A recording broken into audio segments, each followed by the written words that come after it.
जय माँ तुलसी जय माँ लक्ष्मी।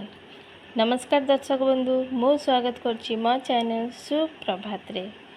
आज वीडियो रे आमे जानिबा काहेकि रविवार दिन माँ वृंदावती पाखरे दीप जलैबा उचित नुहे। दर्शक बंधु, माँ वृंदावती को पूजा करने अत्यंत शुभदायक मना जाए।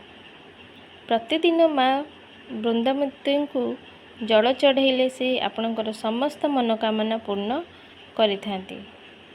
ज्योतिषक अनुसार एही वृक्षरे माँ लक्ष्मींकर वास रही थाए।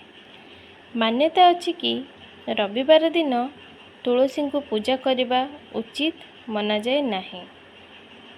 एही वीडियो रे आमे जानिबा एपरी काहेकि होई थाए तथा केउ मंत्रटी जप करने उचित। तुलसी माँ को जल देवा समय केहू मंत्रटी जप करने उचित। ता पूर्व दर्शक बंधु, मु आपण मानकु अनुरोध करी वीडियोटी को शेष पर्यंत देखिए। भल लगे लाइक करदे, शेयर करदे, मो चैनल टी को सब्सक्राइब करदे और कमेंट बॉक्स रे जय माँ तुलसी जय माँ लक्ष्मी निश्चय लिखिए। तेबे दर्शक बंधु, तुलसी माँ को प्रतिदिन पूजा करने फल घरे सुख शांति तथा समृद्धि आसी थाए। प्रतिदिन पूजा करने फल माँ लक्ष्मी प्रसन्न होई समस्त मनोकामना पूर्ण करिथांती। शास्त्र अनुसार रविवार दिन माँ तुलसी पाखरे दीप जलिबा बा पूजा करने उचित होई न थाए तथा यह एक शुभदायक मध्य नुहे। एही दिन दीप जलैबा बा तुलसी को स्पर्श करने मध्य उचित नुहे। तेणु यह न करवा ही श्रेष्ठकर अटे। शास्त्र अनुसार माँ तुलसी रविवार दिन प्रभु श्री विष्णु पाई निर्जला व्रत रखिथांती। तेणु तुलसी पाखरे दीप रखिबा और जल चढ़ाइबा अनुचित मना जाए।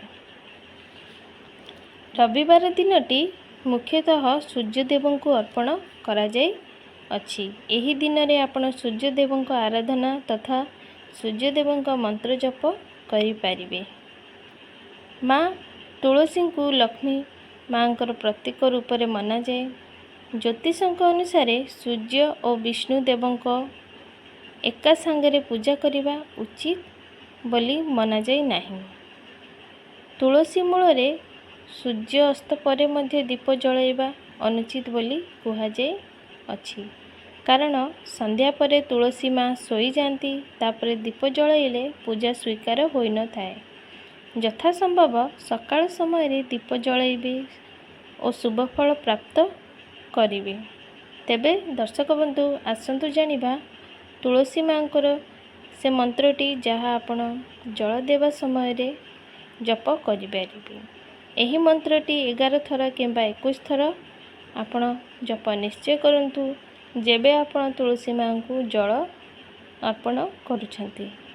मंत्रटी हैला ओम सुभद्राय नमः, ओम सुभद्राय नमः, ओम सुभद्राय नमः।